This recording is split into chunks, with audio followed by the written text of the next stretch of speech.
നമ്മൾ രാവിലെ ചെയ്തു തീർത്തത് നമ്മുടെ ഇംഗ്ലീഷായിരുന്നു അല്ലേ, ഇംഗ്ലീഷായിരുന്നു ചെയ്തുകൊണ്ടിരുന്നത്. അതിൻ്റെ ബാക്കി നമുക്ക് നോക്കാം. ഓക്കെ, ഇംഗ്ലീഷ് വരുന്ന അടുത്ത ക്വസ്റ്റ്യൻ ഇതാണ്. Fill in the blanks with a suitable article if required choose from the alternate given. Article fill ചെയ്യാനാണ് പറഞ്ഞത്. I hope to reach home in dash hour. നമ്മുടെ കഴിഞ്ഞ ഇതിന് വീക്കിലി ക്വസ്റ്റിന് ഈ ക്വസ്റ്റ്യൻ അന്നേ ഇട്ടത് അല്ലേ.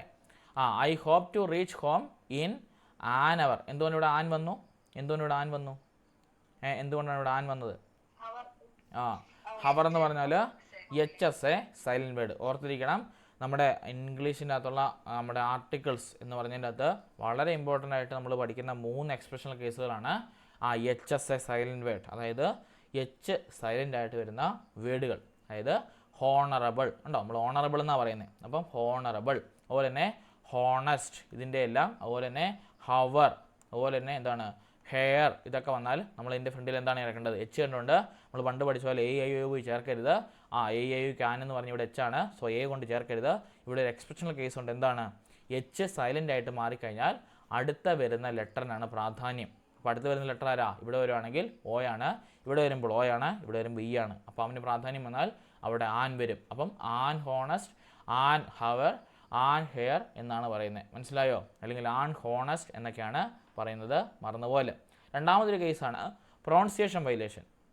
അതായത് നമ്മൾ പറയുന്ന പ്രൊണൗൺസിയേഷനകത്ത് വരുന്ന വയലേഷൻ എറേഴ്സ്. അതിപ്പോൾ പറയുവാണ് നമ്മൾ യൂണിവേഴ്സിറ്റി ഡാഷ് യൂണിവേഴ്സിറ്റി എന്ന് ചോദിച്ചാൽ നിങ്ങൾ എന്നാ പറയും?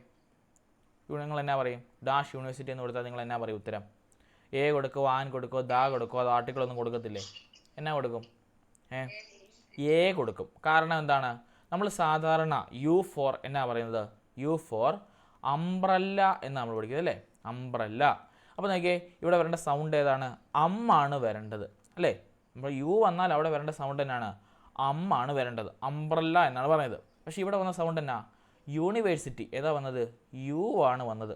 അപ്പോൾ എന്ത് സംഭവിച്ചു? ഇവിടെ ഒരു പ്രൊണൗൺസിയേഷൻ വയലേഷൻ. അതായത് വരേണ്ടടുത്ത് ആര് വന്നു? U വന്നു. അപ്പോൾ ഇവിടെ യൂണിവേഴ്സിറ്റിക്കകത്ത് എന്താ വരേണ്ടത്? A ആണ് വരേണ്ടത്. അങ്ങനെയാണെങ്കിൽ അടുത്ത ഒരെണ്ണം പറയുകയാണ് യൂറോപ്യൻ. EUROPIAN. യൂറോപ്യൻ. ഇതിൻ്റെ വണ്ടിൽ എന്താണ് വരേണ്ടത്? A ആണോ, ആനാണോ, ദ ആണോ വരേണ്ടത്? A ആണോ, ആനാണോ, ദ ആണോ വരേണ്ടത്? യൂറോപ്യൻ. ആലോചിച്ച് പറഞ്ഞാൽ മതി. A European. കാരണം എന്താണ്? നമ്മൾ E4 എന്താ പഠിക്കുന്നത്? E4 എലിഫൻറ്റ് അല്ലെങ്കിൽ എഗ് എന്നാണ് പഠിക്കുന്നത് അല്ലേ. E4 എലിഫൻറ്റ്, E4 എഗ് എന്നാണ് പഠിക്കുന്നത് അല്ലേ. അപ്പോൾ ഇതിൻ്റെ വേണ്ട സൗണ്ട് ഏതാണ്? A എന്ന് പറഞ്ഞ സൗണ്ടാണ് വരേണ്ടത്. ശരിയല്ലേ? A എന്ന് പറഞ്ഞ സൗണ്ടാണ് വരേണ്ടത്. പക്ഷേ ഇവിടെ വന്ന സൗണ്ട് നോക്കിയേ, യൂറോപ്യൻ എന്നാ പറയുന്നത്. ഇവിടെ നോക്കിയേ U ആണ് വന്നത്. അപ്പോൾ എന്നെ സംഭവിച്ചു? A എന്നതിന് പകരം U വന്നു. അപ്പോൾ എന്ത് ചേർക്കില്ല അവിടെ? E കണ്ടുകൊണ്ട് ആൻ പോയി ചേർക്കരുത്. എന്ത് ചേർക്കണം? A അവിടെ ചേർക്കാവുള്ളൂ. അതുപോലെ തന്നെ ഒരെണ്ണമാണ് വൺ. എന്നാ ചേർക്കണം അവിടെ? A ചേർക്കണോ, ആൻ ചേർക്കണോ, ദാ ചേർക്കണോ? 1ൻ്റെ അവിടെ എന്നാ ചേർക്കേണ്ടത്? A ചേർക്കണം അല്ലേ. A ചേർക്കണം. കാരണം എന്താണ്? നമ്മൾ പഠിക്കുന്നത് എന്നാ? O4 എന്നതാ ഒരു വാക്ക് പറഞ്ഞു. O കൂട്ടി. O4 ഓറഞ്ച് അല്ലേ. O4 orange. വരേണ്ട സൗണ്ട് എന്നതാണ്? O ആണ് വരേണ്ടത്. പക്ഷെ ഇവിടെ വന്നത് എന്നാ? 1 എന്നാണ് വായിക്കുന്നത് കേട്ടോ. വായാ വന്നത്. അപ്പോൾ നോക്കിയേ, വീണ്ടും പ്രൊണൗൺസിയേഷൻ വയലേഷൻ സംഭവിച്ചു. ഓർത്തിരിക്കണം, അവിടെ ആൻ വരത്തില്ല. എന്നാ വരും? A വരത്തുള്ളൂ. അപ്പോൾ ഇതൊക്കെ നോക്കിയിട്ട് വേണം കേട്ടോ. അപ്പോൾ ഒരു വാക്ക് കണ്ടാൽ നിങ്ങൾ എന്ത് വരണം? ഇതുപോലുള്ള നമ്മുടെ പ്രൊണൗൺസിയേഷൻ വയലേഷൻ സംഭവിക്കുന്നുണ്ടെന്ന് നോക്കിയിട്ട് വേണം പോകാൻ. പിന്നുള്ളതാണ് ഇയർ. എന്നാ വരേണ്ടത്? ഇയറിന് A ആണോ, ആനാണോ, ദ ആണോ? ഇയറിന് വരേണ്ടത് എന്നാ വരേണ്ടത്? ആനാണ് വരേണ്ടത്. എന്നാ ആൻ വരുന്നത്? ചുമ്മാ ചോദിച്ചേ. അതിന് ആൻ വരാനുള്ള കാര്യം എന്നാ? ഇയർ എന്ന് പറഞ്ഞാൽ എന്നാ വരേണ്ടത്? ഇയർ എന്നാ വരേണ്ടത്? നമ്മൾ ഇയർ എന്നല്ലേ പറയുന്നത്, അല്ലെങ്കിൽ ഇയർ എന്നല്ലേ പറയുന്നത്. അപ്പോൾ അവിടെ എന്താ നമ്മൾ പഠിക്കാൻ? നമ്മുടെ കൺസണൻസിനും അതുപോലെ തന്നെ നമ്മുടെ വവൽസിനും അല്ലേ, നമ്മുടെ ഒള്ളി റൂട്ട് ഫോൾ നമ്മൾ വവൽസ് എന്ന് പഠിക്കും അല്ലേ. അപ്പോൾ അങ്ങനെ വരുമ്പോൾ ഇയർ എന്ന് പറഞ്ഞാൽ എന്ത് ചേർക്കുള്ളൂ? A ചേർക്കുള്ളൂ കേട്ടോ. ഇയർ. അതിന് വേറെ കാര്യങ്ങളൊന്നും ഇല്ല കേട്ടോ. സാധാരണ പോലെ തന്നെ പോകുന്നതാണ് കേട്ടോ ഇയർ. നമ്മൾ ഓർത്തിരിക്കേണ്ടത് ഈ 2-3 HS സൈലൻറ്റ് വേർഡ് പഠിച്ചിരിക്കണം. അതുപോലെ തന്നെ പ്രൊണൗൺസിയേഷൻ വയലേഷൻ പഠിച്ചിരിക്കണം. പിന്നെയുള്ള മറ്റൊന്നാണ് ഷോർട്ട് ഫോംസ്. ഇപ്പം ATM അല്ലെങ്കിൽ MLA, ATM അല്ലെങ്കിൽ MLA അല്ലെങ്കിൽ LIC അല്ലെങ്കിൽ നമ്മുടെ എന്താണ് എന്ത് ഷോർട്ട് ഫോം വന്നാൽ അതിൻ്റെ ഫ്രണ്ടിൽ തന്നെ ചേർക്കേണ്ടത്? ആൻ വേണം ചേർക്കാം കേട്ടോ. ഷോർട്ട് ഫോം എന്ത് കണ്ടാലും അതിൻ്റെ ഫ്രണ്ടിൽ ആനായിരിക്കണം ചേർക്കേണ്ടത്. അത് മറന്നുപോലെ വളരെ ഇമ്പോർട്ടൻ്റ് ആണ്, പഠിക്കണം കേട്ടോ.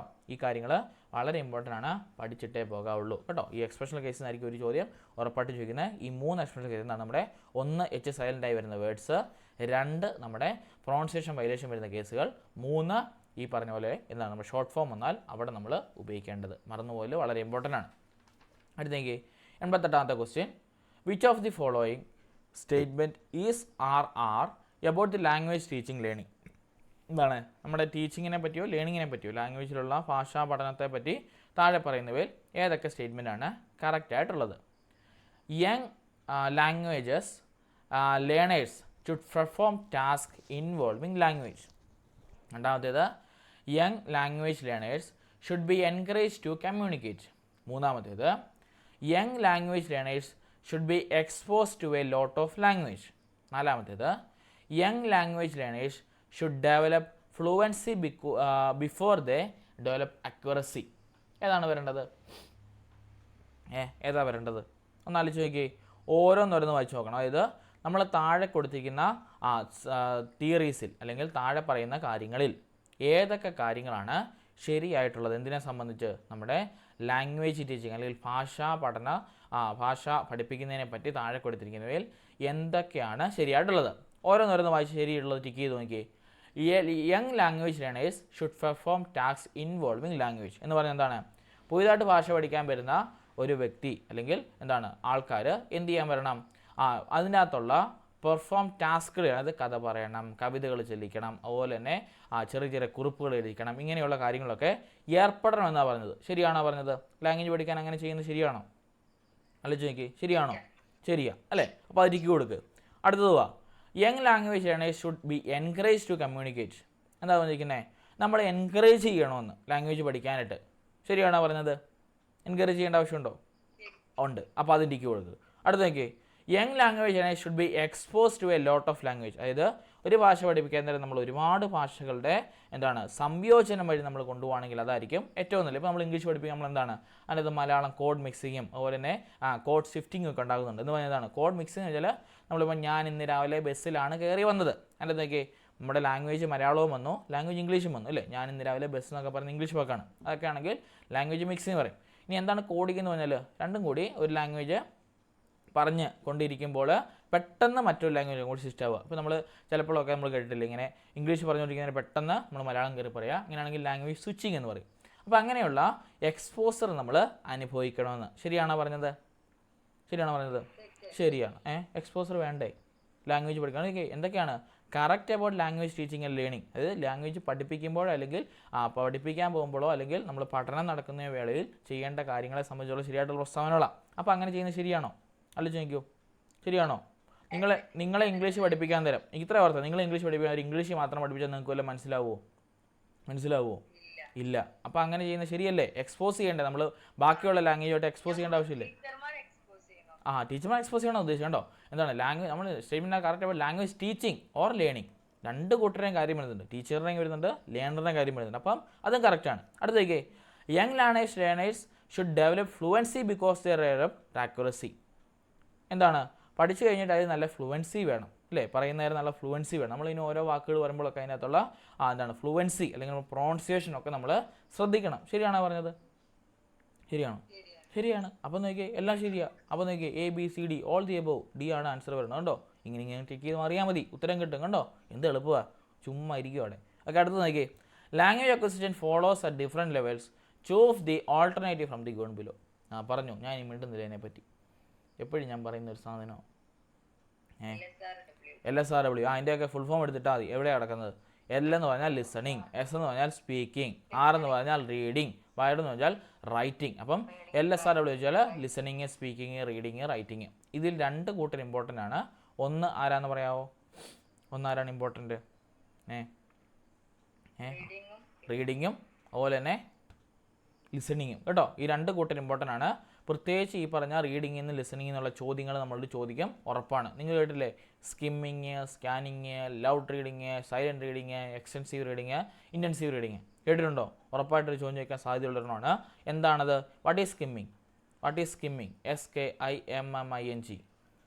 എന്താണ് സ്കിമ്മിങ് എന്ന് പറഞ്ഞാൽ? സ്കിം ചെയ്യുന്ന വെച്ചാൽ എന്താണ്? നമ്മളൊരു പാഠഭാഗം വായിക്കുമ്പോൾ I skim to the text എന്ന് പറഞ്ഞാൽ ഉദ്ദേശിക്കുന്നതാണ്. എന്നെ ഉദ്ദേശിക്കുന്നത് സ്കിം ചെയ്യാന്ന് പറഞ്ഞാൽ ഒരു കോഡുണ്ട് എൻ്റെ അത്. എന്താ പഠിപ്പിച്ചതാ? തുറച്ചു നോക്കാന്നാണോ അത് ഓടിച്ചു നോക്കാന്നാണോ? ആ ഇംഗ്ലീഷിലുള്ള ഡെഫിനിഷൻ പറ, അതാണ് എനിക്ക് വേണ്ടത്. എന്താണ് സ്കിമ്മിങ് എന്ന് പറഞ്ഞാൽ എന്താണ്? മറന്നുപോയോ? സ്കിമ്മിങ് എന്ന് പറഞ്ഞാൽ to get an overall idea of the text. മറന്നുപോയോ? ഇല്ല, എഴുതി വെച്ചോ. To getting an overall idea of the text. ആ ടെക്സ്റ്റിനെ പറ്റി ഒരു ഓവറോൾ ഐഡിയ നമുക്ക് കിട്ടുക, അതിന് പറയുന്ന പേരാണ് skimming. Then what is scanning? SCANNING. എന്താണ് സ്കാനിങ് എന്ന് പറഞ്ഞാൽ?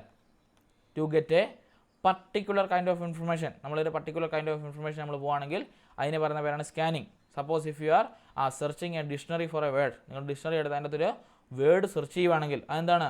It's a scanning. നിങ്ങൾ ഡിക്ഷണറി തുടക്കം തൊട്ടിരുന്ന A തൊട്ട് Z വരെയുള്ള കാര്യങ്ങൾ ഇത് പഠിക്കുമോ? W കൂട്ടി ഒരു വാക്ക് വേണമെങ്കിൽ നിങ്ങൾ ഇങ്ങനെ എടുക്കും, ഓടിപ്പോയി W എടുക്കും, W കണക്ട് ചെയ്യുന്ന A എടുക്കും. ഇപ്പം വാട്ട് എന്നുള്ളതിനാണെങ്കിൽ അതിന് H എടുക്കും, അതിന് T എടുക്കും, ഇല്ലേ? അങ്ങനെ നമ്മൾ കണക്ട് ചെയ്ത് പഠിക്കുന്നത്. അപ്പോൾ അതെന്താണ്? It's a type of scanning. ഓർത്തിരിക്കണം, സ്കിമ്മിങ് എന്ന് പറഞ്ഞാൽ to get an overall idea of text. ആ ടെക്സ്റ്റിനെ പറ്റി ഒരു എന്താണ് ഓവറോൾ ഐഡിയ കിട്ടുക. സ്കാനിങ് എന്ന് പറഞ്ഞാൽ എന്താണ്? എന്താണ്? To get a particular kind of information. എഴുതിയെടുത്തോ, രണ്ടും ഇമ്പോർട്ടൻ്റ് പഠിക്കണം. അടുത്താണ് intensive reading. What is intensive reading? Intensive reading എന്ന് പറഞ്ഞാൽ എന്താണ്? ഇൻറ്റൻസീവ് എന്ന് വെച്ചാൽ short reading a text book. അതായത് നമ്മുടെ ചെറിയ കഥകളും ചെറിയ കവിതകളും ഒക്കെ നമ്മൾ വായിക്കുന്ന പേരാണ് ഇൻറ്റൻസീവ് റീഡിങ്. ഇനി എക്സ്റ്റൻസീവ് റീഡിങ് എന്ന് വെച്ചാൽ എന്താണ്? അതിനൊരു പ്രത്യേക പേര് പറയും. To get in one's own pleasure, ഇല്ലേ? ഒരാളുടെ ആനന്ദത്തിന് വേണ്ടി അയാൾ വായിക്കുന്നതാണ് എന്തെന്ന് പറയാം, നമ്മുടെ എക്സ്റ്റൻസീവ് റീഡിങ് അല്ലെങ്കിൽ ഇലാബറേറ്റ് റീഡിംഗ് എന്നൊക്കെ വേണമെങ്കിൽ പറയാം. അതായത് നമ്മൾ നോവലുകൾ വായിക്കുക, കഥകൾ വായിക്കുക, കവിതകൾ വായിക്കുക, വലിയ കവിതകൾ കേട്ടോ. അതെല്ലാം എന്താണ്? നമ്മുടെ എക്സ്റ്റൻസീവ് റീഡിംഗ് ആണ്.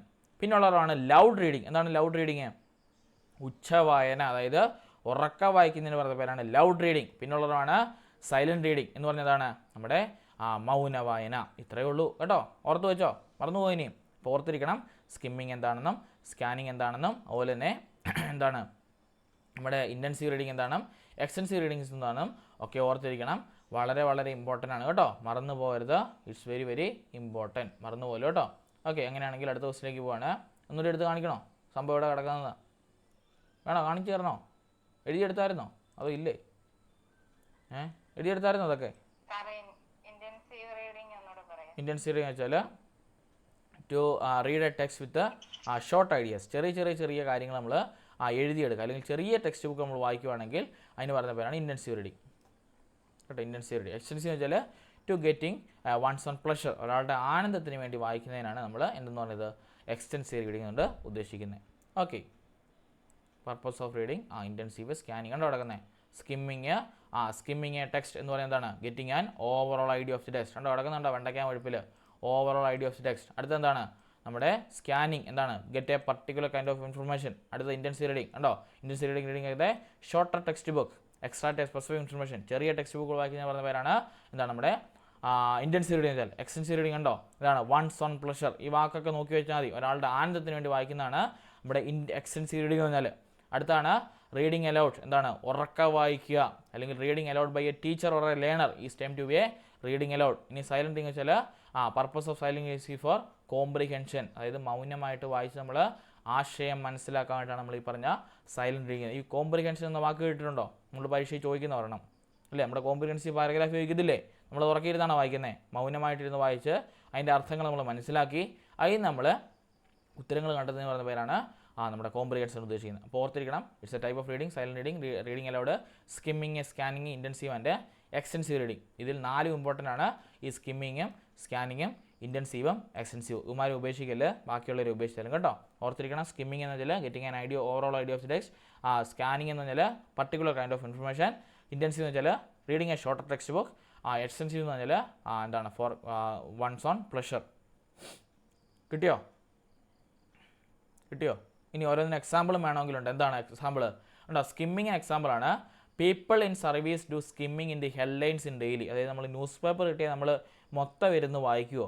മലയാള മനോരമ എഡിഷൻസ്, മുംബൈ, കൊൽക്കട്ട, കോട്ടയം, തിരുവനന്തപുരം, പാലക്കാട് എന്നൊക്കെ പറഞ്ഞ് വായിക്കുമോ? ആരെങ്കിലും ഇതിൻ്റെ അകത്ത് ആരെങ്കിലും വായിക്കുന്നവരുണ്ടോ?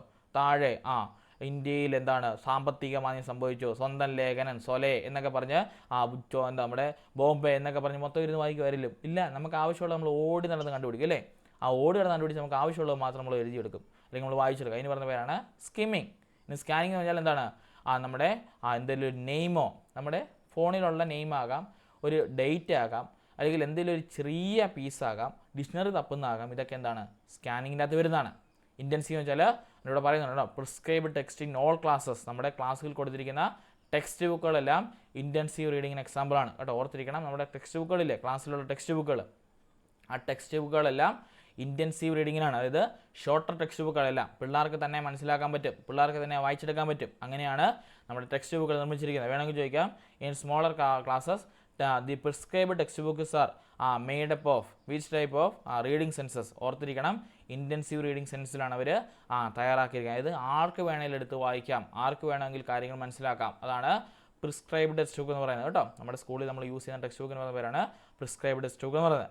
പിന്നെ എക്സ്റ്റൻസീവ് എന്ന് പറഞ്ഞാൽ reading articles, novels, stories, poem, ഇതെല്ലാം എന്താണ്? നമ്മുടെ എക്സ്റ്റൻസീവ് ആണ്. ഇത് നമ്മൾ ഇലാബറേറ്റ് ചെയ്ത് വായിക്കാം. ഒരാഴ്ച കൊണ്ടോ 2 ആഴ്ച കൊണ്ടോ ഒക്കെ നമ്മൾ വായനകൾ തീർക്കുന്നതിന് പറഞ്ഞ പേരാണ് എക്സ്റ്റൻസീവ് റീഡിങ്. കിട്ടിയോ? എഴുതിയെടുത്തോ?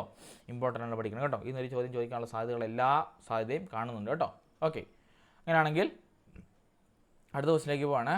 ഓക്കെ, അടുത്ത ക്വസ്റ്റ്യൻ ആണ്, language structured as different levels, choose the deepest and most to superficial level. അതായത് ലാംഗ്വേജ് വന്നിരിക്കുന്നത് ഏതിലൊക്കെയാണ്? നമ്മുടെ വ്യത്യസ്തമായിട്ടുള്ള ലെവലിൽ കൂടിയാണ്. അതായത് ഫൊണോളജിക്കലായിട്ടുള്ള ലെവലുണ്ട്. അതായത് നമ്മുടെ സ്റ്റഡി ഓഫ് സൗണ്ടിനാണ് ഫൊണോളജി എന്ന് പറയുന്നത്. അതായത് നമ്മുടെ പ്രൊണൗൺസിയേഷൻ കാര്യങ്ങളെല്ലാം വരുന്നതാണ്. പിന്നെ മോർഫോളജിക്കലായിട്ട് നമ്മൾ ടൈപ്പ് ഓഫ് എറേഴ്സിനകത്ത് പഠിച്ച ഒരു ഇതാണ് മോർഫോളജിക്കൽ എറർ അല്ലേ. എന്താണ്? ഈ ഗ്രാമാറ്റിക്കലായിട്ടുള്ള എററുകളും അതുപോലെ തന്നെ നമ്മുടെ സ്ത്രീലിംഗം, പുല്ലിംഗം, അതുപോലെ തന്നെ ജെൻഡർ മാറുന്നത്, നമ്പർ മാറുന്നത്, ഇതൊക്കെയാണ് നമ്മുടെ മോർഫോളജിക്കൽ എറർ വേണ്ടത്. അപ്പോൾ ഇങ്ങനെ പല രീതിയിലൂടെയാണ് നമ്മുടെ ലാംഗ്വേജ് സ്ട്രക്ചർ ആക്കിയിരിക്കുന്നത്. അതിനകത്ത് ഗ്രാമർ കാണും, നോൺ ഗ്രാമർ കാണും, പുറത്തുനിന്നുള്ള കണ്ടൻറ്റുകൾ കാണും അല്ലേ, എക്സ്റ്റേണൽ കണ്ടൻറ്റ് കാണും, ഇൻറ്റേർണൽ കണ്ടൻറ്റ് കാണും, അത് ഡെയിലി ലൈഫ് കണ്ടൻറ്റുകൾ, ഇങ്ങനെ ഒരുപാട് കാര്യങ്ങൾ എന്താണ് സ്ട്രക്ചർ കൊണ്ടുവന്നാണ് നമ്മുടെ ലാംഗ്വേജ് തയ്യാറാക്കിയിരിക്കുന്നത്. അങ്ങനെയാണെങ്കിൽ നമ്മൾ ചോദ്യമാണ്, അതിൽ ഡീപ്പസ്റ്റ് ആഴത്തിലും മോസ്റ്റ് സൂപ്പർഫിഷ്യൽ, അതായത് ഏറ്റവും പ്രാധാന്യം അർഹിക്കുന്നതായ ലെവലുകൾ ഏതൊക്കെയാണ്? ഫൊണോളജിക്കലും മോർഫോളജിക്കലുമാണോ, സീമാറ്റിക്കലും ഗ്രാഫിക്കലുമാണോ, സീമാറ്റിക്കലും ഫൊണോളജിക്കലുമാണോ, സിന്തറ്റിക്കലും ഫൊണോളജിക്കലുമാണോ? ആരാണ്? ഓരോന്നും എന്താണ് പറഞ്ഞുതരാം. ഫൊണോളജിക്കൽ എന്ന് വെച്ചാൽ നമ്മൾ സ്റ്റഡി ഓഫ് സൗണ്ട് എന്ന് പറയും. അത് നമ്മുടെ ഇംഗ്ലീഷ് വായിക്കുന്നതിനകത്തുള്ള എററുകൾ, പ്രത്യേകിച്ച് ഈ പറഞ്ഞ പ്രൊണൗൺസിയേഷൻ, അതാണ് അവിടെ മെയിനായിട്ട് വരുന്നത്. അത് നിർബന്ധമായിട്ടും വേണം കേട്ടോ. ഒരു ലാംഗ്വേജ് നമ്മൾ പഠിക്കുമ്പോൾ നമ്മൾ അതിനകത്തുള്ള പ്രൊണൗൺസിയേഷൻ നിർബന്ധമായിട്ടും വേണ്ടതാണ്. ഫൊണോളജി നിർബന്ധമായിട്ട് വേണം. പിന്നെ മോർഫോളജിക്കൽ എന്ന് പറഞ്ഞാൽ എറേഴ്സ് ഉദ്ദേശിക്കുക. അതായത് നമ്മൾ പറയത്തില്ല എന്താണ് ഈ ചെറിയ ചെറിയ തെറ്റുകളൊക്കെ വരുവാണെങ്കിൽ അതിന് പറഞ്ഞ പേരാണ് ഈ മോർഫോളജിക്കൽ. രണ്ടാമതാണ് semantic. What's the meaning of semantic അറിയാവോ? സീമാറ്റിക് എന്ന വാക്കിന് അർത്ഥം അറിയാമോ? സീമാറ്റിക് അതിൻ്റെ സീമാറ്റിക് എന്ന് പറഞ്ഞാൽ ഇത്രയേ ഉള്ളൂ. എന്താണ്? The study of meaning of words. നമ്മൾ സിമ്പിളായിട്ട് പറഞ്ഞാൽ നമ്മളെ വൊക്കാബുലറി പഠിക്കുക എന്ന് പറയത്തില്ലേ, വൊക്കാബുലറി വൊക്കാബുലറി ഇല്ലേ, വൊക്കാബുലറി, ആ വൊക്കാബുലറി പഠിക്കുന്നതിന് മറ്റൊരു പേരാണ് സീമാറ്റിക് എന്ന് പറയുന്നത്. അപ്പം എന്താണ് സീമാറ്റിക് എന്ന് വെച്ചാൽ the study of meaning of words and phrases, എവിടെ ഉപയോഗിക്കണമെന്നും അതുപോലെ തന്നെ എന്തൊക്കെയാണ് അതിൻ്റെ മീനിങ് എന്ന് നമ്മൾ മനസ്സിലാക്കി പഠിക്കാൻ പറഞ്ഞ പേരാണ് സീമാറ്റിക്. അപ്പോൾ ഒന്ന് ആലോചിച്ച് നോക്കിയേ, ഈ സീമാറ്റിക്കിന് നമുക്ക് ഒരു ഭാഷ പഠിക്കാൻ വേണ്ടേ? ഏതൊക്കെ വൊക്കാബുലറി ഏതൊക്കെ സന്ദർഭത്തിൽ ഉപയോഗിക്കണമെന്നൊരു ഭാഷ പഠിക്കുന്ന ഒരു വ്യക്തി അറിയണ്ടേ? ശരിയല്ലേ? ഇപ്പം നമ്മൾ ഈ ഇരുന്ന് ചലിക്കുന്നത് എന്താണ്ടാ? നമ്മൾ ഇരുന്ന് വർത്താനം പറയുന്നുണ്ട് അല്ലേ? എന്തുകൊണ്ടാണ്? നമുക്ക് അടുത്ത കടന്നു വരേണ്ട ഭാഷ ഏതാണ് ഓട്ടോമാറ്റിക്കലി നമ്മുടെ മനസ്സിലറിയാം. അവിടെ യൂസ് ചെയ്യേണ്ട വൊക്കാബുലറി നമുക്ക് ഓട്ടോമാറ്റിക്കലി കടന്നു വരുന്നുണ്ട്. അപ്പം അങ്ങനെ വരുമ്പോൾ സീമാറ്റിക് നമ്മുടെ പഠനത്തിൽ അല്ലെങ്കിൽ ലാംഗ്വേജ് പഠിക്കുന്നതിനകത്ത് ഇമ്പോർട്ടൻ്റ് ആണ്. അതുപോലെ തന്നെ ഇമ്പോർട്ടൻ്റ് ആണ് ഫൊണോളജിക്കലായിട്ടുള്ളത്. അപ്പോൾ ഈ രണ്ടെണ്ണം വരുന്നത് എവിടെ നോക്കിയാൽ എവിടെയാണ്? നമ്മുടെ ഓപ്ഷൻ സിയിൽ. അപ്പോൾ ഓരോന്നും നിങ്ങൾ മനസ്സിലാക്കി വെക്കണം. Phonology deals with the study of sound. വേണം എഴുതി വെച്ചോ കേട്ടോ. ഫൊണോളജി ആണ് ഇങ്ങനെ എഴുതാം, ദി ബ്രാഞ്ച് ഓഫ് സൗണ്ട്, അല്ലെങ്കിൽ ബ്രാഞ്ച് ഓഫ് ഇങ്ങനെ എഴുതുക അല്ലേ, ലിംഗ്വിസ്റ്റിക് അല്ലേ ഇത് വരുന്നത്. അപ്പം the branch of linguistic, LINGUISTIC, linguistics that's deal with sound system. Sound system എന്ന് പറഞ്ഞാൽ പള്ളിപ്പറമ്പിൽ വരുന്ന അരുൺ സൗണ്ടോ അല്ലെങ്കിൽ രേവതി സൗണ്ട്സോ ഒന്നുമല്ല. ഏതാണ് ഈ സൗണ്ട് സിസ്റ്റം എന്നാൽ നമ്മൾ ഇംഗ്ലീഷിൽ ഉപയോഗിക്കുന്ന സൗണ്ടാണ് കേട്ടോ. എന്താണ് നമ്മുടെ സിമ്പിളായിട്ട് പറഞ്ഞാൽ നമ്മുടെ പ്രൊണൗൺസിയേഷൻ കേട്ടോ, നമ്മുടെ study of dealing with sound system. ഇനി how many sounds are there in English? How many sounds are there in English? കേട്ടില്ല. 34ഓ? 24 ആണോ? സൗണ്ട് അല്ല, 24 അല്ല കേട്ടോ. 24 അല്ല, തെറ്റാണ്. How many sounds are there in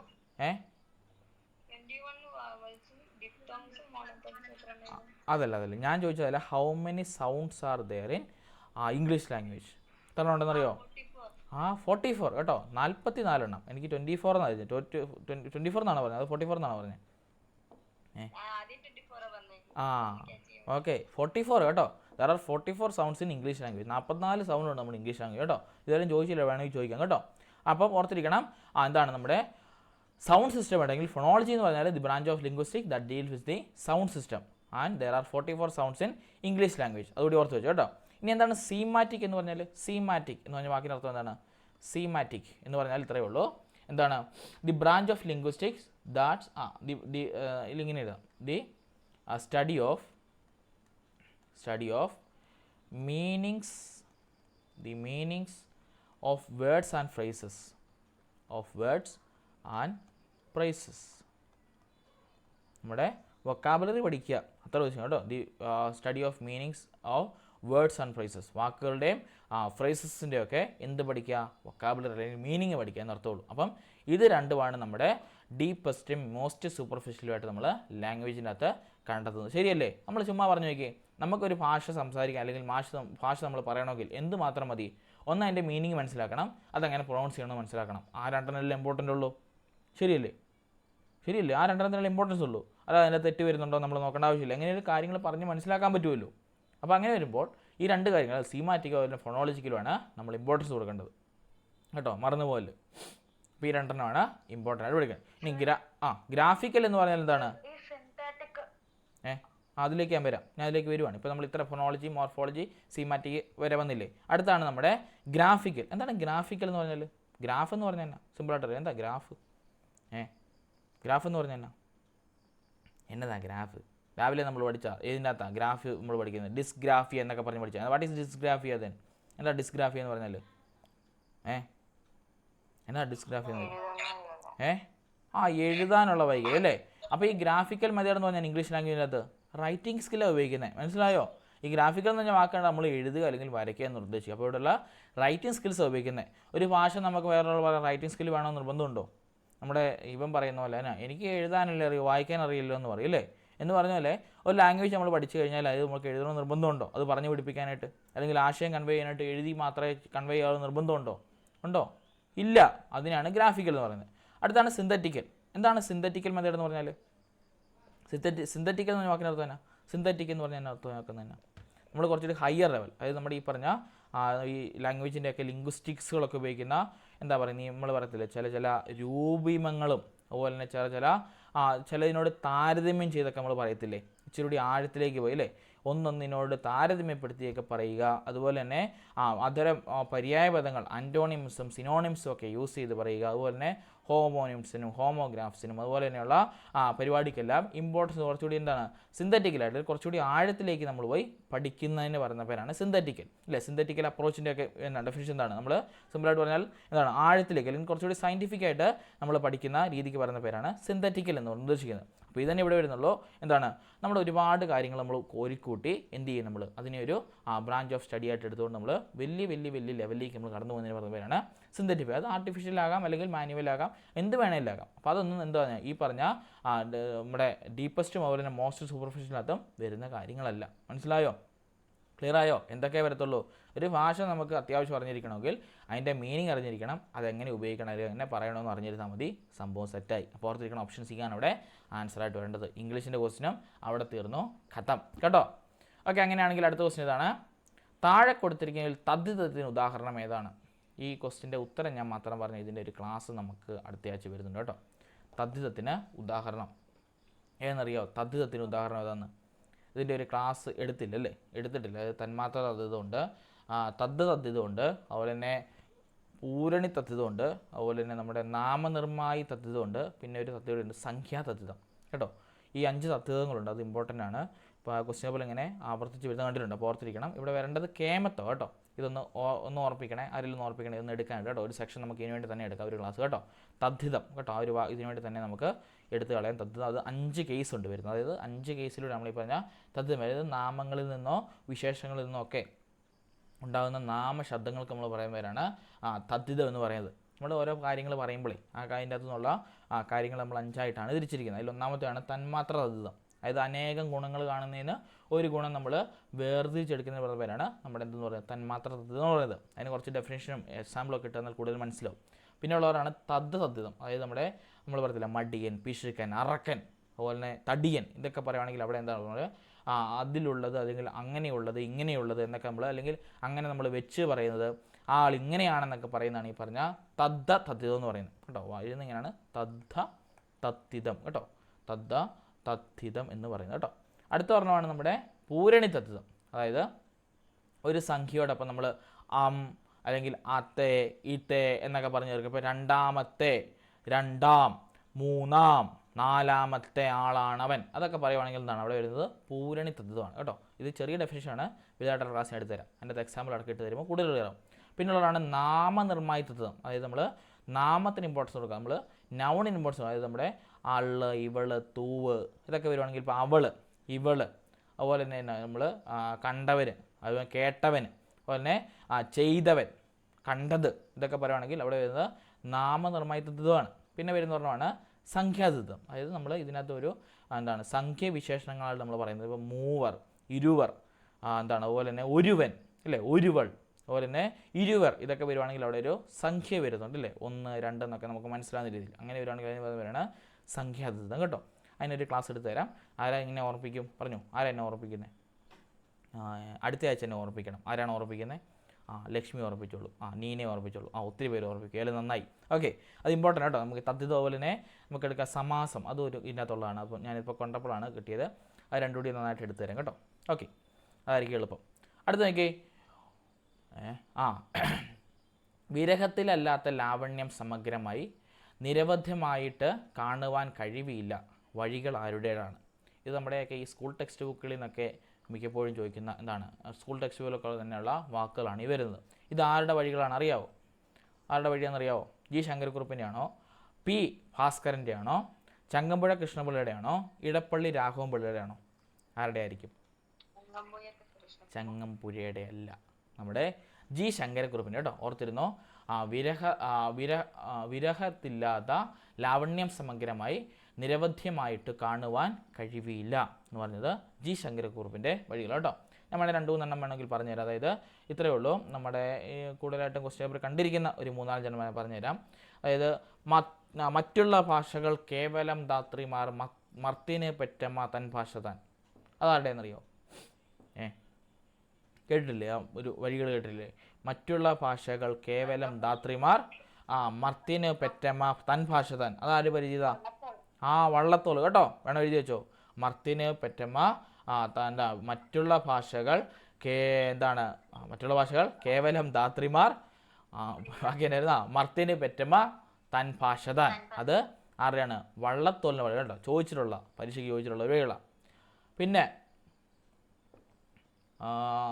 ചോദിച്ചു പറഞ്ഞാണ് നമ്മുടെ സ്നേഹിക്കയില്ല ഞാൻ നോവുമാത്മാവിനെ സ്നേഹിച്ചിടാത്തൊരു തത്വശാസ്ത്രത്തെയും. ആരുടെ വഴികളാണ്? അതും ചോദിച്ചിട്ടുള്ളത്.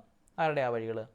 സ്നേഹിക്കയില്ല ഞാൻ നോവുമാത്മാവിനെയും സ്നേഹിച്ചിടാത്തൊരു തത്വശാസ്ത്രത്തെയും. അതാരുടെയാണെന്നറിയാവോ വരികൾ? ആരുടെയാ? വയലാർ. നമ്മുടെ ജിബിനെല്ലാം അറിയാം. ജിബിൻ മലയാളമാണോ ലാംഗ്വേജ്? മലയാളം എടുത്താണോ? മലയാളം അല്ലെന്ന് തോന്നുന്നു. മലയാളമാണോ? അല്ലല്ലേ? യെസ്.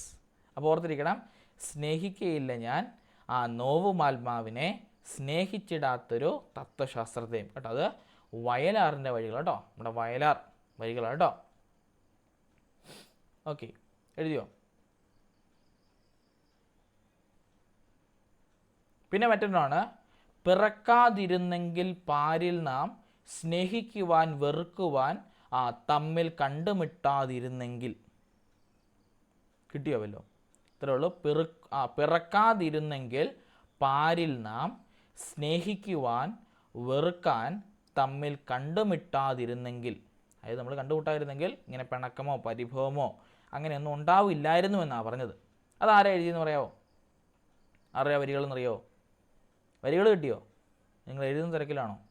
എന്തെങ്കിലും ഒന്ന് പറ. വരികൾ കിട്ടിയില്ലേ? വരികൾ എന്ന് എഴുതിക്കോ. പിറക്കാതിരുന്നെങ്കിൽ, പിറക്കാതിരുന്നെങ്കിൽ. മറ്റേ രണ്ടും കേട്ടിട്ടുള്ള അല്ലേ, ഇത് കേൾക്കാത്ത അല്ലേ, പക്ഷേ ഇത് ചോദിച്ചിട്ടുള്ള. പിറക്കാതിരുന്നെങ്കിൽ പാരിൽ നാം, ഞാൻ എഴുതി തരാതായിരിക്കും നല്ലതല്ലേ. പിറക്കാതിരുന്നെങ്കിൽ പാരിൽ നാം, ഇങ്ങോട്ട് മാറ്റി എഴുതാം കേട്ടോ. പിറക്കാതെ ഇരുന്നെങ്കിൽ, പിറക്കാതിരുന്നെങ്കിൽ ഒരുമിച്ചാവാം കേട്ടോ. പിറക്കാതിരുന്നെങ്കിൽ എന്നല്ല പറയുന്നത്. അപ്പം പിറക്കാതിരുന്നെങ്കിൽ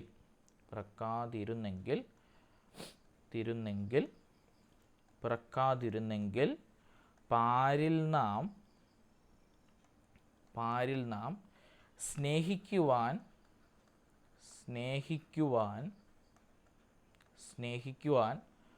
വെറുക്കാൻ തമ്മിൽ കണ്ടുമുട്ടാതിരുന്നെങ്കിൽ കേട്ടോ. തമ്മിൽ കണ്ടുമുട്ടാതിരുന്നെങ്കിൽ. കിട്ടിയോ വാക്കിപ്പോൾ? ഈ പൊട്ടണ അത് നേരത്തെ എഴുതിയാൽ പോരായിരുന്നില്ലേ? നേരത്തെ ഇങ്കായാണോ ഇത്തായാണോ ഞങ്ങളിട്ട് കൺഫ്യൂഷൻ ആക്കണോ എല്ലാ ആവശ്യം ഉണ്ടായിരുന്നില്ലേ? അങ്ങനെ ചിന്തിച്ചവർ കാണുമല്ലേ? യെസ്, അതാരുടെ വാക്കുകളാണ്? ആരുടെ വാക്കുകളാണ് അല്ലെങ്കിൽ ആരുടെ വരികളേത്? വാക്കുകളല്ലോ. ആരുടെ വരികളാണെന്നറിയാമോ? വൈലോപ്പള്ളി ശ്രീധരനാണ് കേട്ടോ. ഇത് വൈലോപ്പള്ളിയുടെ വാക്കുകൾ കേട്ടോ. വൈലോപ്പള്ളിയുടെ വാക്കുകളാണ് കേട്ടോ. വൈലോപ്പള്ളി ശ്രീധരമേനോൻ്റെ വാക്കുകളാണിത്. ഇതൊക്കെ ചോദിച്ചിട്ടുള്ളത് കേട്ടോ.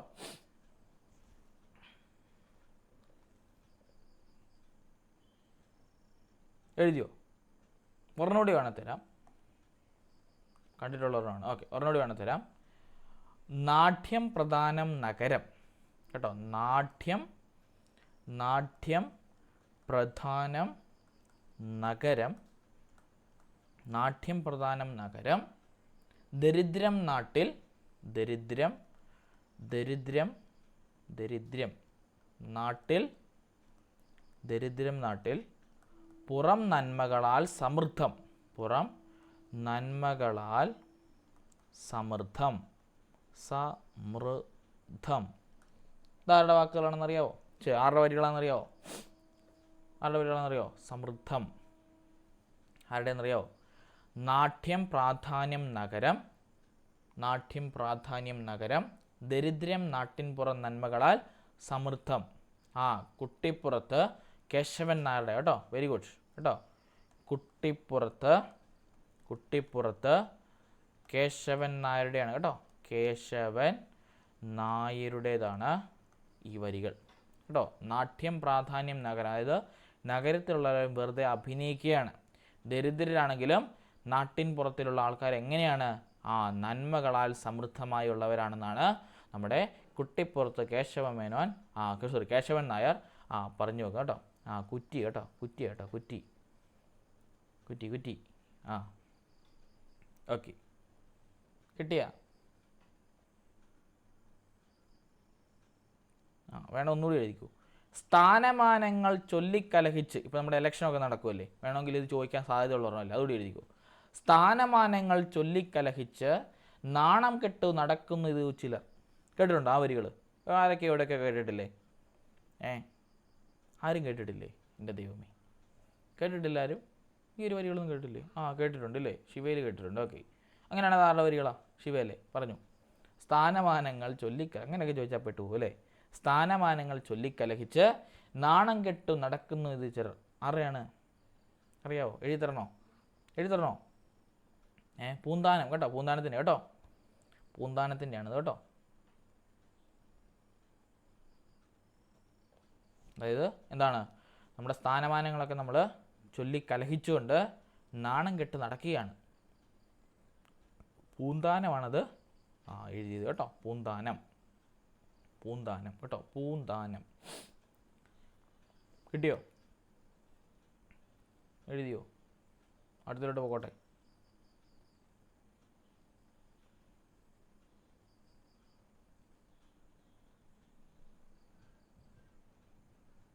യെസ്, ഇങ്ങനെയൊക്കെ കാണുവാണെങ്കിൽ എടുത്തു തരാം കേട്ടോ. 5-6 കിട്ടിയില്ലേ? സോറി 5 കിട്ടിയില്ലേ? ഇനി നമ്മൾ ചെയ്യില്ല. അപ്പോൾ നമുക്ക് കുറേശ്ശെ പഠിക്കാം. എല്ലാം കൂടി ഒറ്റയ്ക്ക് പഠിക്കാൻ. കാക്ക കൂടെ ഇവിടെ പ്രാവേ ആ കാക്ക കൂടെ ഇവിടെ കൂട്ടിനകത്തൊരു കുഞ്ഞുണ്ടോ? അതാരെഴുതിയതാണ്? അതാരെഴുതിയത്? ചുമ്മാ ചോദിച്ചാ കേട്ടോ, എനിക്കറിയില്ല. കാക്കേ ഉള്ളൂർ കേട്ടോ. ഓക്കെ, ഉള്ളൂർ കേട്ടോ, ഉള്ളൂർ. കാക്കേ കൂടെ ഇവിടെ കൂട്ടിനകത്തൊരു കുഞ്ഞുണ്ടോ? കുഞ്ഞിന് തീറ്റ കൊടുക്കാഞ്ഞാൽ കൊണ്ണുകിടന്ന് കഴിഞ്ഞൂലേ, കുഞ്ഞേ നീ തരുമോ നിന്നോട് കയ്യിൽ നെയ്യപ്പം, ഇല്ലതിരില്ല നെയ്യപ്പം, അയ്യോ കാക്കയെ പറ്റിച്ചു. ഉള്ളൂർ എസ് പരമേശ്വരയ്യർ എഴുതിയതാണ് അത് കേട്ടോ. പക്ഷെ അത് നമ്മളോട് ചോദിക്കത്തില്ല. ഇനി ചോദിച്ചാലോ അല്ലേ, ഒന്നും പറയാൻ പറ്റത്തില്ല. ഒരുത്തനെ വിശ്വസിക്കാൻ പറ്റാത്ത കാലമാണ്. എന്നാൽ എഴുതിക്കോ ഉള്ളൂർ കേട്ടോ.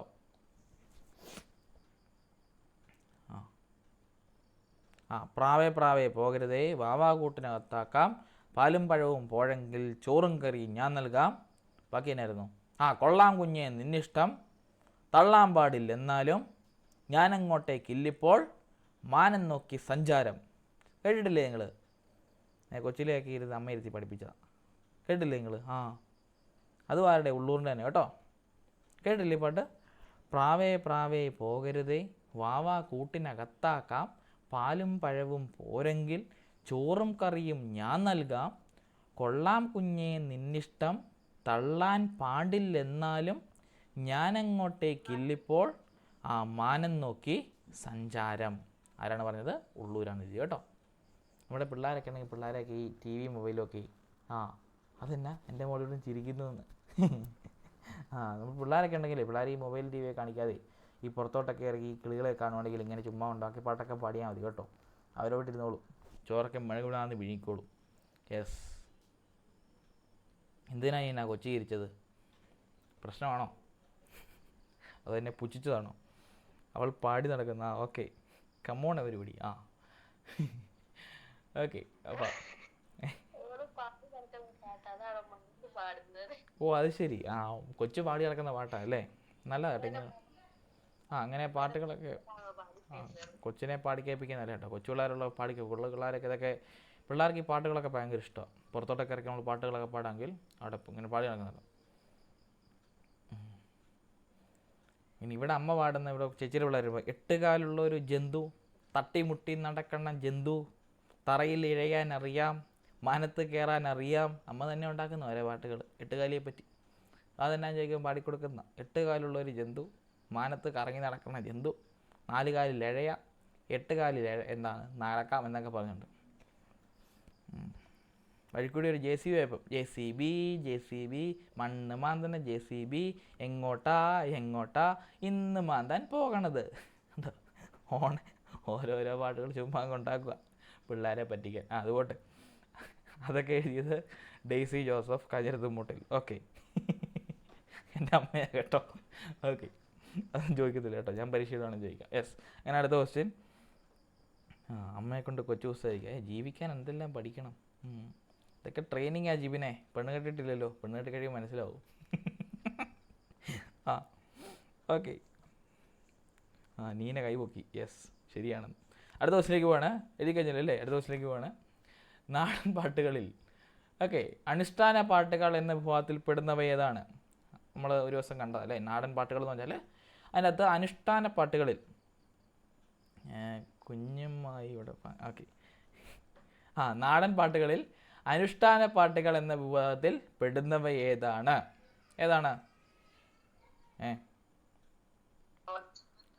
തോറ്റാൻ പാട്ട് കേട്ടോ. തോറ്റാൻ പാട്ടാണ് അനുഷ്ഠാന പാട്ടുകളിൽ പെടുന്നവ കേട്ടോ. ഓർത്തിരിക്കണം. അതായത് നമുക്കറിയാൻ പറ്റും നമ്മുടെ നാടൻ പാട്ടുകൾ നമ്മൾ വേണേൽ കാണിച്ചു തരാം. നമ്മൾ 2-3 ആയിട്ടൊക്കെ തിരിച്ചിട്ടുണ്ട്. മലയാളം. യെസ്, കിട്ടും. ഇപ്പം നാടൻ പാട്ടുകൾ നമ്മൾ 4 ആയിട്ട് തിരിച്ചിട്ടുണ്ട്. നാടൻ പാട്ടുകൾക്കകത്ത് നമ്മൾ കാണുന്നതാണ് ഈ പറഞ്ഞ ഇപ്പം ഞാൻ കാണിച്ചു തരാം. തോറ്റാൻ പാട്ടുകൾ, പഴഞ്ചൊല്ലുകൾ, വ്യാഖ്യാനം, കോൽക്കളിപ്പാട്ടുകൾ. കിട്ടി കേട്ടോ. നാടൻ പാട്ടുകൾ വർഗീകരണം കണ്ടോ. നാടൻ പാട്ടുകളെ നമ്മൾ വർഗീകരിക്കുന്നുണ്ട്. ഇതൊന്നും വായിക്കണം കേട്ടോ. നാടൻ പാട്ടുകളുടെ വർഗീകരണം. ഒന്നാമത്തെ വർഗീകരണമാണ് എങ്ങനെയൊക്കെയാണ് നമ്മൾ വർഗീകരിച്ചത് കണ്ടോ? വംശീയ സാമുദായിക പാട്ടുകളായിട്ട് നമ്മൾ ഒന്നാമത്തെ കാറ്റഗറി വർഗീകരിച്ചിരിക്കുന്നു. അതായത് ഒന്നാമത്തെ നാടൻ പാട്ട് വരുന്നതാണ് നമ്മുടെ വംശീയ, അതുപോലെ തന്നെ സാമുദായിക പാട്ടുകൾ, അതായത് നമ്മുടെ വംശപരമായിട്ടും സാമുദായികപരമായിട്ടും നമ്മൾ പാടുന്ന പാട്ടുകൾ.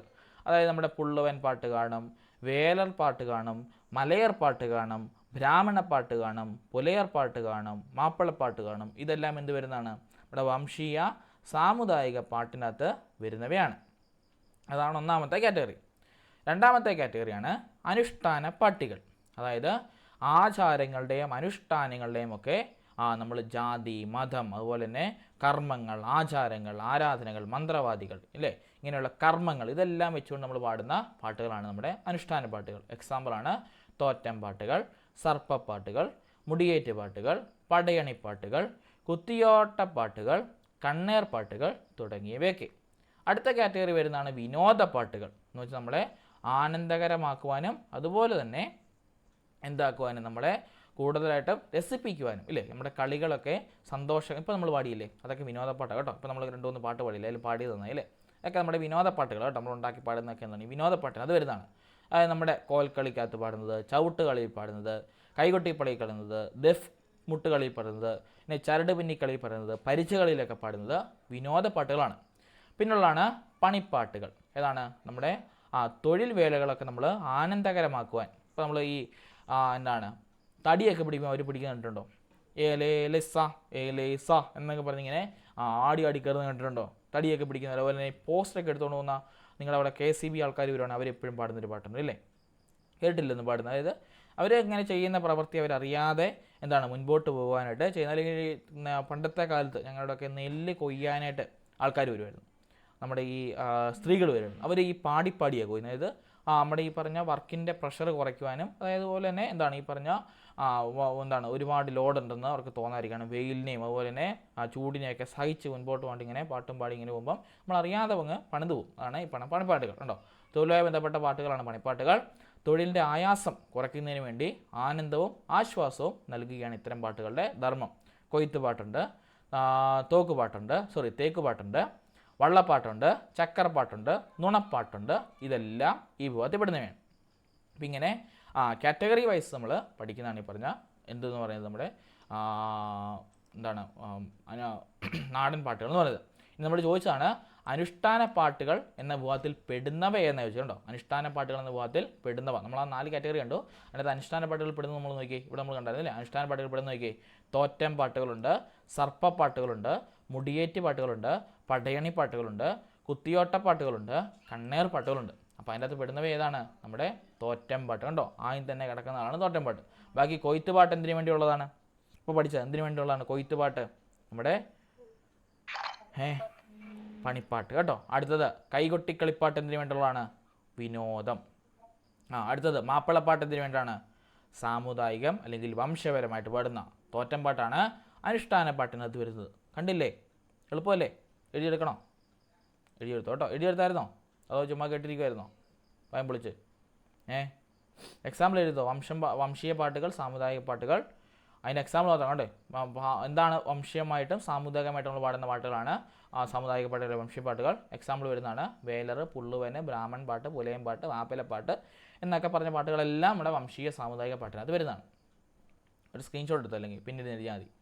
പിന്നെയുള്ള അനുഷ്ഠാന പാട്ട്, നമ്മുടെ ആചാരങ്ങളുടെ അനുഷ്ഠാനങ്ങളുടെയൊക്കെ പേരിൽ നമ്മൾ പാടുന്നതാണ് ഈ പറഞ്ഞ അനുഷ്ഠാന പാട്ടുകൾ. ഓക്കെ, അനുഷ്ഠാന പാട്ടുകൾ.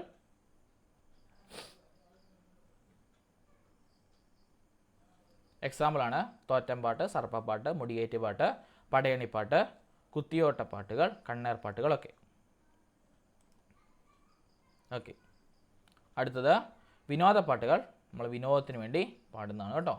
എക്സാമ്പിള് കോൽകെട്ടിക്കളി, ചവിട്ടുകളി, ദഫ് കളി, ചരട് പിന്നിക്കളി, പരിചകളി, അതുപോലെ തന്നെ കൈകൊട്ടിക്കളി. ഇതെല്ലാം വിനോദ പാട്ടുകളാണ്. പിന്നുള്ളത് പണിപ്പാട്ടുകൾ, കൊയ്ത്തുപാട്ട്, തേക്ക് പാട്ട്, വള്ളപ്പാട്ട്, ചക്കരപ്പാട്ട്, നുണപ്പാട്ട്. ഇവയെല്ലാം എന്താണ്? നമ്മുടെ പണിപ്പാട്ടുകളാണ്. കിട്ടിയോ?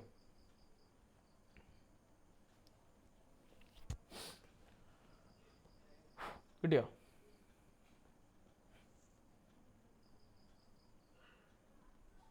ഓക്കെ അല്ലേ? മാറ്റിക്കോട്ടെ. എഴുതിയെടുത്തോ?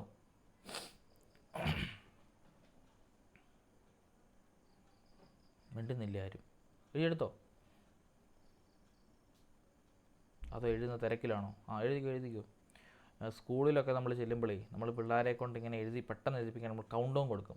ലാസ്റ്റ് 30 സെക്കൻഡ്സ്, ലാസ്റ്റ് 10 സെക്കൻഡ് എന്നൊക്കെ പറഞ്ഞാൽ നമ്മൾ മൂപ്പിക്കും. അപ്പോൾ ഒരു പടപടയെന്ന് എഴുതും എന്ന് പറഞ്ഞ പോലെ തന്നെ നമ്മൾ മൂപ്പിക്കണം. ലാസ്റ്റ് 5 സെക്കൻഡ്സ് പെട്ടെന്ന് പറഞ്ഞാൽ പിള്ളേർ കുത്തിയൊക്കെ വരച്ചിട്ടുണ്ടെങ്കിൽ പോകും. Yes, okay. അങ്ങനെയാണെങ്കിൽ ഒരു ക്വസ്റ്റ്യൻ വേണേൽ പറഞ്ഞിട്ട് ഓർത്ത് അല്ലേ. വെള്ളായി അപ്പൻ മലയാളത്തിലെ അനശ്വരമായ ഒരു കഥയിലെ കഥാപാത്രമാണ്. ഏത് കഥയിലെ കഥാപാത്രമാണ് വെള്ളായി അപ്പൻ? അറിയാവോ വെള്ളായി അപ്പൻ ഏത് കഥയിലെ കഥാപാത്രമാണെന്ന്? കടൽ തീരത്ത് കേട്ടോ. കടൽ തീരത്ത് അതറിയാമല്ലോ. കടൽ തീരത്ത് എന്ന് പറഞ്ഞാൽ ഇതിലെ കഥയിലെ ഒരു കഥാപാത്രമാണ് നമ്മുടെ എന്തെന്ന് പറയുന്നത്. ഓക്കെ, നമ്മുടെ വെള്ളായി അപ്പൻ എന്ന് പറയുന്നത് കേട്ടോ. അതാരാ എഴുതിയെന്നറിയാവോ കടൽ തീരത്ത്? ഒ വി വിജയൻ കേട്ടോ. ഒ വി വിജയനാണിത് എഴുതിയത് കേട്ടോ.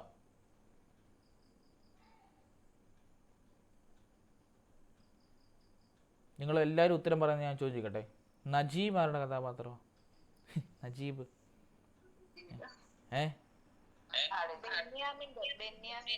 ബെന്യാമിനാ എഴുതിയത്. അത് ഏത് കഥയാണ്? ശരി കേട്ടോ. ഈ നാരായണിയും ബഷീറും ആരുടെയാ? നാരായണിയും ബഷീറും മതിലുകൾ കേട്ടോ. ഇതൊക്കെ അറിയാം. ഏതായാലും കുറച്ചുകൂടി ഞാൻ തപ്പിയെടുത്തോണ്ട് വരാം കേട്ടോ. അപ്പുണ്ണി കോന്തുണ്ണി ആരുടെയെന്നറിയോ? അപ്പുണ്ണി കോന്തുണ്ണി അപ്പുണ്ണി കോന്തുണ്ണി ആരുടെയെന്നറിയോ? അപ്പുണ്ണി കോന്തുണ്ണി ഇല്ലല്ലേ? അത് നമ്മുടെ നാലുകെട്ട് കേട്ടോ. നാലുകെട്ടൊക്കെ പരിശോധന കണ്ടിട്ടില്ലേ? നാലുകെട്ട് എന്ന് പറഞ്ഞാൽ അത് അപ്പുണ്ണി കോന്തുപുത്തിയാണ്. നമ്മുടെ അപ്പുണ്ണിയും കോന്തുണ്ണിയൊക്കെ നാലുകെട്ടിനകത്തെ കഥാപാത്രം കേട്ടോ. ഇനി പറക്കോടൻ ശ്രീധരൻ കുളൂസ് ഇവരൊക്കെ ആരാന്നറിയോ?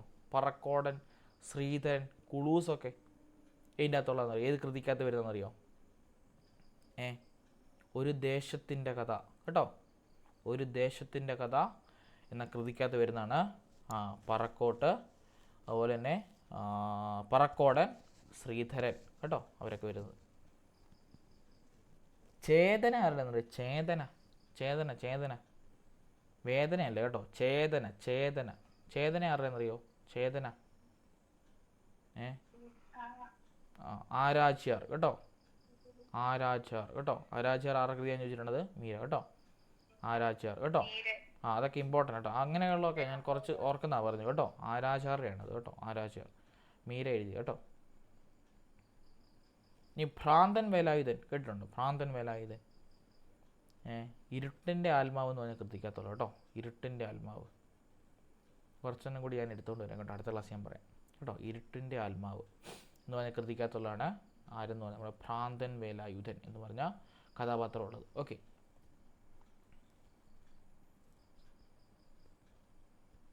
ഇനി നിങ്ങൾക്ക് എന്തോ ഒരു ദേശത്തിൻ്റെ കഥ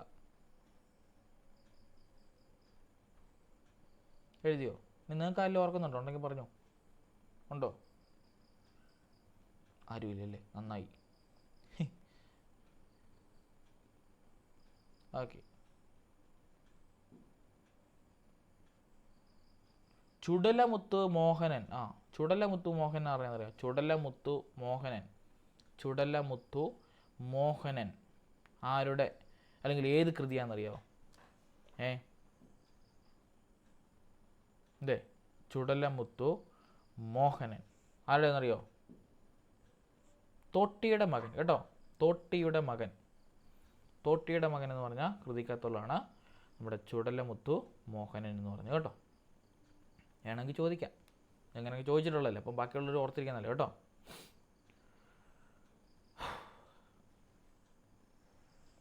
ഇത് തന്നെ ക്ലാസ് നമ്മൾ എടുത്ത് വിട്ടതാണ്. ഒരു റെക്കോർഡ് ക്ലാസ് ആയിട്ട് വിട്ടതാണ്. ഓർക്കുന്നുണ്ടോ?